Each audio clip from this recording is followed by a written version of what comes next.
Misteri lemari tua, aroma bunga dari masa lalu. Waktu itu aku masih 14 tahun dan baru pindah ke Bandung. Kami pindah dari ibu kota ke Kota Kembang karena ayahku terkena PHK dari perusahaannya. Awalnya, aku sangat tidak suka harus meninggalkan teman-temanku dan kehidupan di Jakarta. Sebagai anak sematawayang, aku belum terbiasa dengan perubahan besar seperti ini. Namun, semua kekecewaanku hilang begitu aku melihat rumah tua peninggalan Belanda yang akan kami tempati. Bagus sekali rumahnya, Ayah, seperti rumah Barbie, seruku dengan antusias.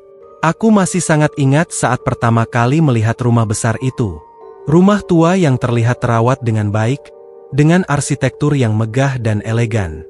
Ada satu ruangan besar dengan kaca-kaca besar di sampingnya yang menarik perhatianku. Aku mau kamar di situ. Aku menunjuk ke ruangan itu dengan antusias. Seharian penuh aku mendekorasi ruangan itu dengan bantuan ayah. Di sudut kamar, ayah menempatkan sebuah lemari besar yang katanya ditemukan di belakang rumah. Lemari ini unik, ayah menemukannya di belakang rumah. Mungkin pemilik sebelumnya sengaja meninggalkannya, kata ayah. Aku mulai menata baju-bajuku di dalam lemari itu, tapi ada yang aneh. Lemari itu mengeluarkan bau yang tidak biasa, bukan seperti bau lemari umumnya, melainkan seperti bau bunga yang menyengat. Awalnya aku pikir mungkin bau itu berasal dari kamper yang tertinggal di dalam lemari. Seminggu setelah menempati rumah itu, aku tidak merasakan hal aneh apapun dan bahkan berani tidur sendirian. Aku mengecat lemari itu dengan warna biru muda, tetapi semakin lama, semakin terasa ada yang ganjil dengan lemari dan ruanganku. Setiap malam Jumat, bau dari lemari itu menjadi sangat menyengat. Awalnya, aku tidak curiga, tetapi lama-kelamaan bau tersebut mulai menggangguku. Aku memberitahu ibu, tetapi ibu bilang tidak menyimpan kamper atau wewangian di dalam lemari itu. Jadi, wangi apa yang keluar dari lemari itu? Tanyaku dalam hati. Rasa penasaran membuatku sering membuka dan menutup pintu lemari, berharap bau itu hilang.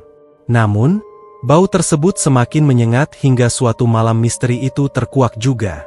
Malam itu, ibu bilang akan menjemput nenek yang datang ke rumah.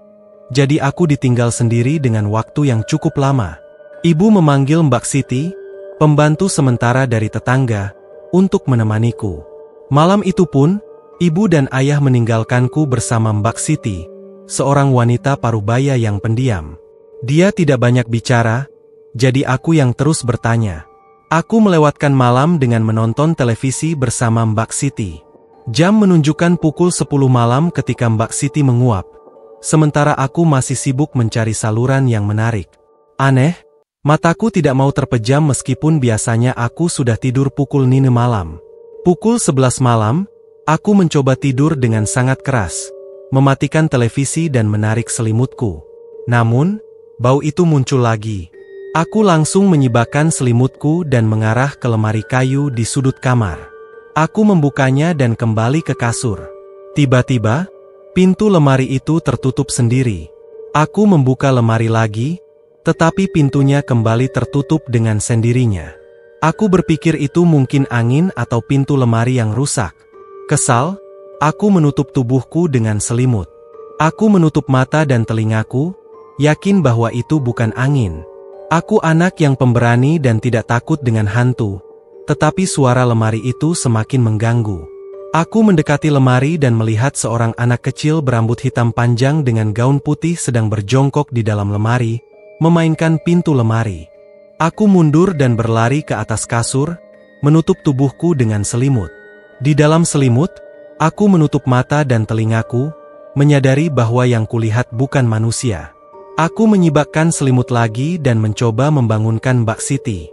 Aku tidak mau melihat ke arah lemari, jadi terus berusaha membangunkan Mbak Siti yang membelakangiku. Dengan sekuat tenaga, aku membangunkannya hingga terlentang, dan ternyata bukan Mbak Siti yang kubangunkan, melainkan sosok menyerupainya dengan muka rata. Aku mundur hingga punggungku menyentuh tempat tidur, menutup muka sambil menangis dan berteriak-teriak hingga membuka tangan dan melihat wajah Mbak Siti yang sebenarnya. Dia menenangkanku dengan segelas air minum. Setelah tenang, dia mengajakku tidur di kamarnya hingga pagi. Hari berlalu dan aku tidak menceritakan kejadian itu kepada ibu dan ayah, tidak mau membuat mereka takut. Lambat laun, ibu mengetahui cerita tersebut dan segera mengganti lemari itu dengan yang baru.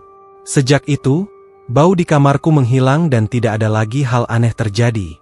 Menurut Mbak Siti, lemari itu sengaja ditinggalkan oleh penghuni lama karena tidak kuat menahan pedih melihatnya. Lemari itu milik anak perempuan yang pernah tinggal di rumah itu dan meninggal karena kanker pada usia 14 tahun. Setelah kejadian itu, aku mulai mencari tahu lebih banyak tentang sejarah rumah tersebut. Ternyata, rumah itu memang memiliki sejarah yang cukup kelam. Anak perempuan yang pernah tinggal di situ bernama Lisa, dan dia memang meninggal pada usia 14 tahun karena kanker. Lisa sangat menyayangi lemarinya, yang sering dia gunakan untuk menyimpan barang-barang kesayangannya. Setelah kematian Lisa, orang tuanya pindah meninggalkan rumah tersebut karena tidak kuat menahan kenangan yang menyakitkan.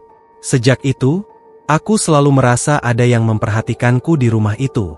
Kadang, aku mendengar suara langkah kaki di lorong atau suara tawa anak kecil di malam hari. Namun, aku berusaha mengabaikannya dan menjalani kehidupan seperti biasa.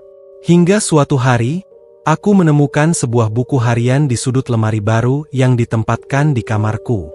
Buku harian itu milik Lisa, dan di dalamnya tertulis kisah hidupnya, tentang bagaimana dia berjuang melawan penyakitnya dan tentang betapa dia mencintai lemarinya.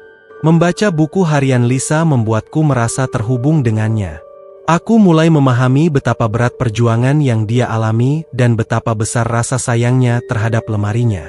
Sejak saat itu, aku merasa lebih tenang dan tidak lagi takut. Aku merasa bahwa Lisa hanya ingin ditemani dan diingat, bukan untuk menakut-nakuti. Akhirnya, aku memutuskan untuk menyimpan buku harian Lisa dengan hati-hati dan memberikan penghormatan kecil setiap kali aku melewati lemariku. Aku merasa bahwa dengan cara ini, aku bisa memberikan sedikit kedamaian kepada arwah Lisa yang mungkin masih berkeliaran di rumah itu. Kini, bau bunga dari lemariku bukan lagi menjadi sesuatu yang menakutkan, melainkan sebuah pengingat bahwa aku tidak sendiri dan bahwa Lisa selalu ada di dekatku.